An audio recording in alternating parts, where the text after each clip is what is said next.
छोड़ दूं तुझे भरे बाजार में फेंकूंगा दुकान खालिस ऊंची दमड़ी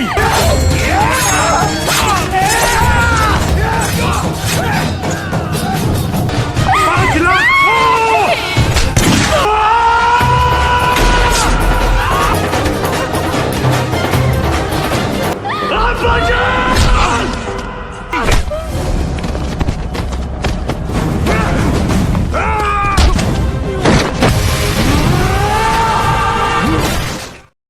Halo sahabat, Assalamualaikum. Apa kabar? Semoga sehat selalu dan senantiasa berbahagia. Terima kasih sudah subscribe dan selalu setia menyimak video-video SLMT TV. Semoga Tuhan Yang Maha Kuasa selalu memberikan rezeki yang berlimpah ruah dan juga berkah untuk sahabat semua. Tentunya SLMT TV selalu hadir menemani waktu bersantai sahabat. Kali ini SLMT TV akan menghadirkan sebuah alur cerita dari film yang berjudul Agnipath. Film ini menceritakan tentang hancurnya seorang anak laki-laki yang ayahnya difitnah dan dihabisi oleh gembong obat-obatan terlarang. Hingga ia memupuk dendam sampai 15 tahun untuk bisa mengumpulkan kekuatan agar bisa membalas dendam semuanya. Baiklah sahabat, tanpa perlu berlama lagi langsung saja kita simak. Ini dia alur cerita film selengkapnya.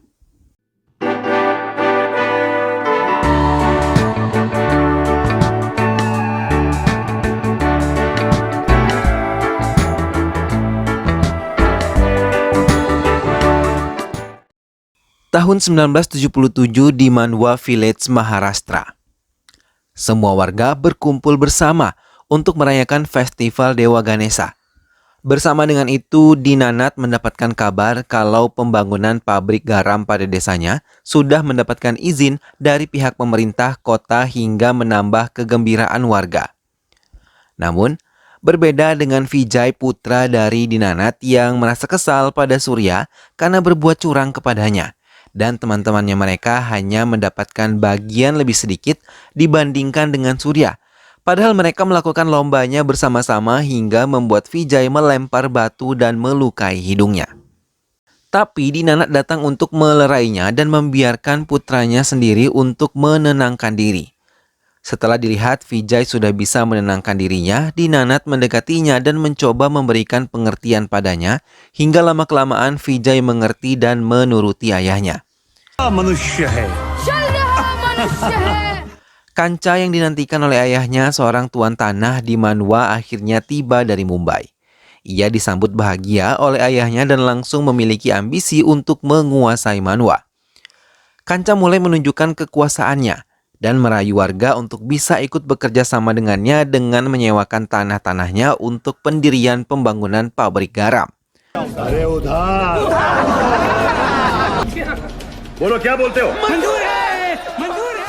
Namun Dinanath yang tahu Kanca akan membodohi warga dan menguasai tanah mereka secara diam-diam, membuat Dinanath meminta semua warga untuk tidak menyewakan semua tanah milik mereka. Warga yang mendengar nasihat dari guru Dinanath itu membatalkan untuk menyewakan tanah-tanah mereka. Kanca yang tahu kalau Dinanath yang mempengaruhi warga hingga ia menyusun rencana untuk menghancurkan Dinanath. Malam itu Dinanath melihat ke arah sekolah. Ia merasa curiga karena melihat lampu sekolah masih menyala, hingga ia memutuskan untuk melihatnya bersama Vijay, putranya. Sesampai di sekolah itu, guru sapaan akrab Dinanath melihat Surya dan teman-temannya berlari dari dalam kelas. Guru dan Vijaynya memasuki area kelas dan terkejut melihat seorang siswi tergeletak dengan badan berlumuran darah. Guru mendekatinya dan meminta Vijay untuk memanggil istrinya. Guru mencoba menenangkan siswanya, tapi tiba-tiba ia mendengar suara kentongan. Guru menyadari ini adalah sebuah jebakan. Bahkan ia tidak mengetahui kalau rumahnya telah dibakar oleh Kanca dan juga anak buahnya. Semua warga pun dikumpulkan oleh Surya yang mengatakan kalau guru telah melecehkan Bindya, siswi yang berada di dalam kelas. Guru mencoba menjelaskan semuanya, tapi tak satu pun warga mempercayainya. Malah Kanca memukulnya dari belakang dan menyeretnya di hadapan semua warga. Vijay dan Suhasini berhasil kabur dari rumah dan mengejar ayahnya yang diseret oleh Kanca. Namun Suhasini yang tengah hamil malah terjatuh dan meminta Vijay untuk bisa mengikuti ayahnya. Kanca dengan sangat kejam terus menarik tubuh guru hingga tiba di pohon yang berada di tengah desa. Ia menarik dengan paksa tubuhnya dan memasukkan seutas tali ke leher guru kemudian mulai menariknya. Sementara Vijay terus memohon kepada semua warga tapi mereka malah mendorong tubuh kecil Vijay. Hingga akhirnya guru meninggal dunia tergantung di pohon tersebut.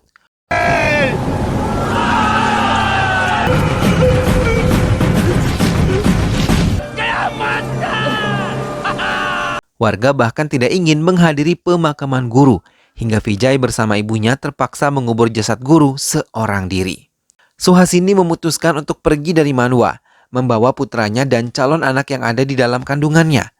Mereka pun tiba di Mumbai dan menempati desa Donggiri. Mereka tiba di sebuah pemukiman wanita penghibur. Dan saat Suhasini baru saja menginjakkan kakinya di tempat itu, ia merasa perutnya amat sakit dan Vijay yang panik mencoba mencari pertolongan hingga Suhasini ditolong oleh beberapa wanita yang ada di sana untuk membantu Suhasini melahirkan. Suhasini pun berhasil melahirkan seorang putri dengan selamat. Vijay yang panik akhirnya tersenyum bahagia melihat kelahiran adik perempuannya. Donggiri dikuasai oleh mafia besar bernama Rauf Lala. Ia melakukan semua kejahatan, mulai dari perdagangan obat-obatan terlarang, hingga jual beli wanita di bawah umur ke luar negeri dengan cara lelang. Kali ini Kanca datang ke Mumbai untuk mengajak Rauf Lala bekerja sama dalam penjualan obat-obatan terlarang ke luar negeri. Tapi Rauf Lala menolaknya dengan sombong dan meminta semua pengawalnya untuk mengusirnya dari tempatnya. Melihat kekuasaan dan kekejaman Rauf Lala, Vijay merasa tidak takut. Ia malah tertantang untuk bisa menjadi seperti Rauf Lala dan mulai membalas kematian ayahnya kepada Kanca.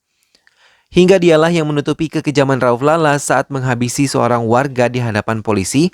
Bahkan Vijay kecil dengan tangannya sendiri menghabisi inspektur polisi yang menekannya untuk bisa memberi kesaksian pada pihak polisi. Setelah menghabisi polisi itu, Vijay tanpa ragu mendatangi kediaman Rauf Lala sambil membawa sebuah senjata di tangannya.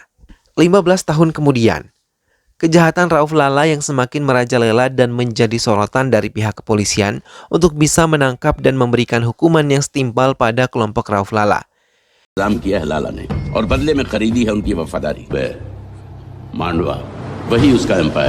Inspektur Gaintonde mengatakan ia malah berfokus pada Vijay Chauchan yang merupakan tangan kanan Rauf Lala.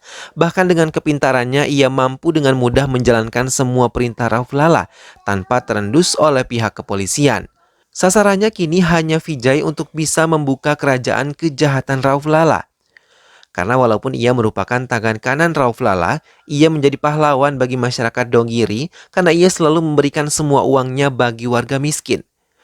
Gaitonde memanggil Vijay dan menanyakan sampai kapan menjadi kaki tangan dari Rauf Lala dan tidak memedulikan keluarganya. Vijay terdiam padahal ia sangat rindu adik perempuannya dan ibunya yang tinggal terpisah darinya.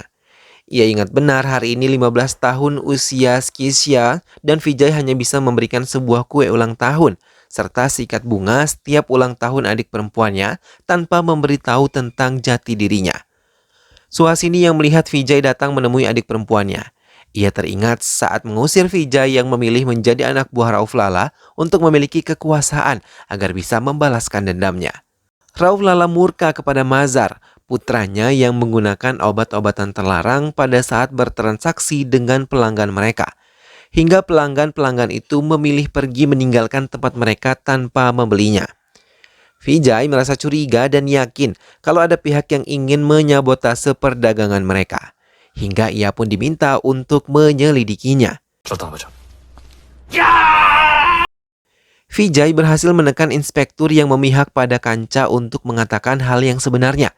Karena ia curiga Kanca di balik permainan ini.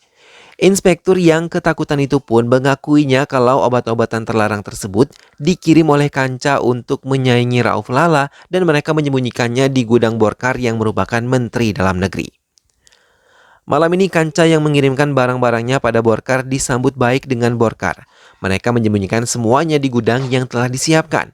Namun tanpa Borkar ketahui, Vijay telah menyelinap masuk ke kamar mandi miliknya dan mengatakan kalau Gaitonde dan pasukannya telah berada di halaman rumah Borkar. Mendengar hal itu, Borkar merasa takut. Vijay akhirnya membuat kesepakatan hingga saat Goitande membongkar gudang tersebut, mereka tidak menemukan apapun. Sataram yang mengetahui pemeriksaan yang dilakukan oleh Goitande membuatnya kesal dan merencanakan untuk menghabisi Vijay. Tapi tiba-tiba ia malah diserang oleh Vijay dan wajahnya terluka terkena serpihan kaca dari peledak yang diledakkan oleh Vijay. Dengan mudah, Vijay juga dapat menghabisi anak buah dari Sataram dan mengancam akan menghabisinya jika ia tidak mau membuat kesepakatan seperti Borkar. नमक का हक अदा करने के लिए तैयार है ना? दारू कम पिया कर. Rauf Lala yang telah mempercayai penuh Vijay mengangkatnya menjadi wakil dari dirinya. Namun Mazhar setengah tidak mempercayainya, tapi tiba-tiba Vijay memasang tubuhnya ketika sebuah peluru hampir saja mengenai Mazhar. Semua terkejut dan langsung membawa Vijay ke rumah sakit. Namun saat Gaitonde datang, ia malah mencurigai kalau penembakan itu adalah salah satu rencana Vijay. क्या करना चाहते हो जब उनका निशाना विजय चौहान हो? साहब आप क्या कहने की कोशिश कर रहे हैं मुझे कुछ समझ में नहीं आ रहा. Mazhar merasa sangat berhutang nyawa pada Vijay hingga kini ia benar-benar mempercayai Vijay.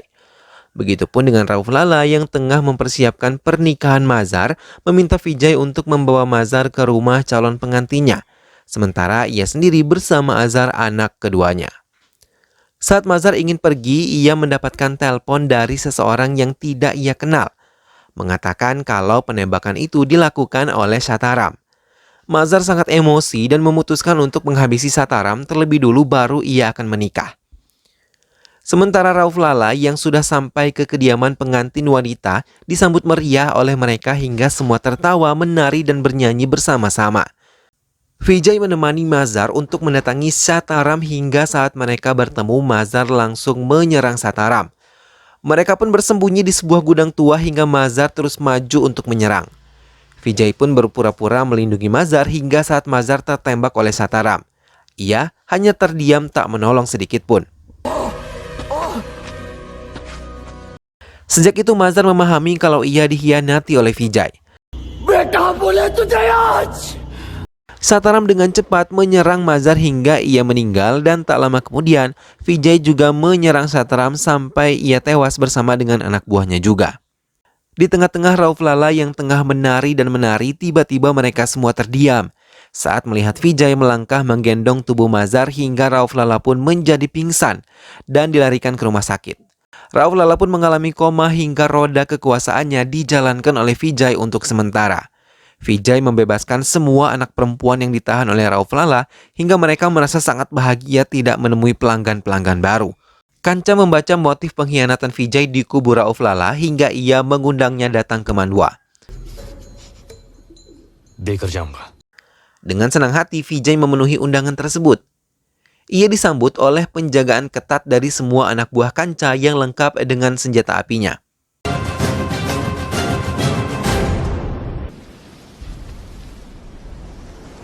Vijay juga bertemu dengan Surya yang dengan sadar mengakui kematian ayahnya disebabkan oleh fitnah yang telah ia lancarkan. Bahkan saat melewati gedung sekolah dan rumah Vijay yang terbakar, Surya terus meracau tentang kejahatan dirinya terhadap keluarga Dinanath. Mereka yang tidak mengetahui kalau Vijay adalah putra dari Dinanath malah diajak untuk ikut membenci Dinanath dan tetap menyebar fitnah.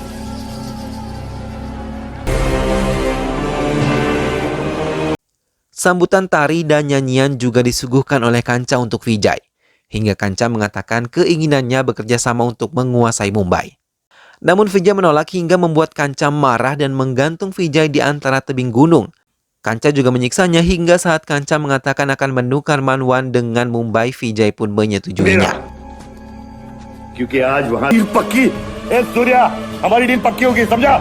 Dan Kanca melepaskan ikatan yang ada pada Vijay. Namun Kanca juga meminta agar Vijay menghabisi Gaitonde sebagai bentuk kesetiaan dari Vijay. Rauf Lala yang telah sadar dari komanya mulai menyadari kalau Vijay mengkhianatinya, hingga ia menyusun rencana untuk membalas Vijay. Sementara Vijay yang baru saja kembali dari Manwan langsung terkejut ketika dikatakan kalau Siksha diculik oleh Rauf Lala dan berniat untuk melelangnya. Vijay dengan cepat mendatangi tempat Rauf Lala dan bersama-sama semua temannya ia menghabisi semua anak buah Rauf Lala. Vijay menerobos semua pembeli yang menawar adiknya, bahkan ia tidak segan menghabisi pemenang dari lelang tersebut, tepat di hadapan Rauf Lala. Hingga mereka pun berkelahi dan untuk pertama kalinya, Rauf Lala menghajar Vijay yang sudah dianggap seperti anak sendiri baginya. Mereka berkelahi hingga Vijay kehabisan kesabaran saat Rauf Lala mengatakan akan menghancurkan adik perempuannya. Dengan cepat, ia menenggelamkan kepala Rauf Lala di dalam kolam air hingga Rauf Lala benar-benar tewas. Ibu Shiksha yang datang untuk menjemput putrinya akhirnya mengatakan kalau Vijay adalah kakak laki-laki Shiksha. Kancha memberi waktu Vijay untuk menghabisi Gaitonde saat perayaan Ganesha. Vijay pun mengiyakan dan menyusun rencana lain pada Gaitonde. लेकिन मुझे देखकर खुशी हो रही है. Namun pembicaraan mereka didengar oleh Surya yang diminta Kancha untuk memata-matai Vijay. Kancha meminta Surya untuk menghabisi Vijay di festival itu. Hingga saat festival terjadi, Vijay tiba-tiba menerjang Surya dengan pisau kecilnya dan menikamnya berulang kali hingga ia tewas di tengah-tengah festival. Bahkan dalam kesempatan itu, Vijay mengatakan jati dirinya pada Surya hingga Surya terkejut di ujung ajalnya. Gaitonde memperingatkan Vijay untuk berhati-hati karena kematian Surya malah menjadi sorotan dari semua pihak.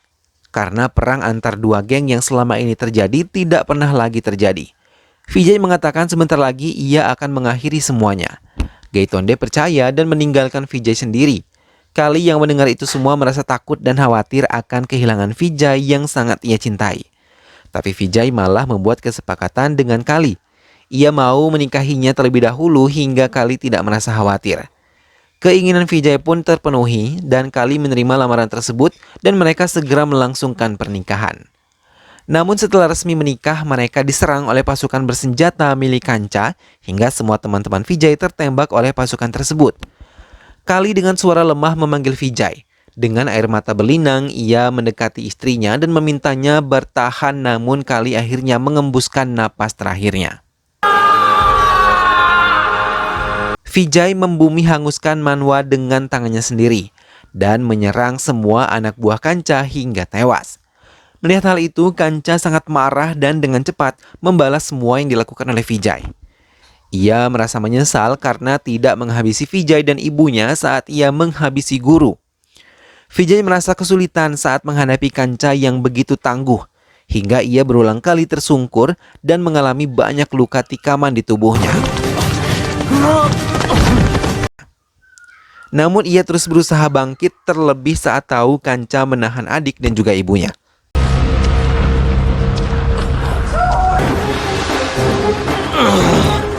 Ia mengumpulkan sisa-sisa tenaga untuk bisa menghabisinya. Vijay dengan susah payah menarik tubuh Kancha sambil menahan luka di tubuhnya. Warga yang telah mengetahui kebenaran Dinanath kini membantu Vijay menghabisi sisa-sisa anak buah Kancha. Dengan cepat, Vijay menarik Kancha ke bawah pohon di mana ayahnya digantung. Semua warga bersorak ketika tahu Kancha telah tewas di tangan Vijay. Dan film pun selesai. Nah sahabat, itulah tadi alur cerita dari film yang berjudul Agnipath. Fitnah memang lebih kejam daripada pembunuhan ya sahabat. Pasalnya fitnah bisa mengakibatkan orang mengalami kerugian bahkan kehilangan nyawa sekalipun. Efek fitnah juga bisa menimbulkan rasa dendam dan juga permusuhan. Maka sebisa mungkin mari hindari fitnah karena perbuatan fitnah adalah tindakan tercela yang sangat kejam. Semoga kita semua terhindar dan selamat dari fitnah serta dijauhkan dari sifat tercela satu ini. Semoga sahabat semua terhibur setelah menyimak alur cerita film ini. Sampai berjumpa kembali di alur cerita film-film selanjutnya. Terima kasih sudah menyimak video ini sampai akhir dan ingat untuk selalu dukung SLMT TV dengan cara klik like, comment, share, dan juga subscribe. Sampai berjumpa lagi, sehat selalu dan wassalamualaikum.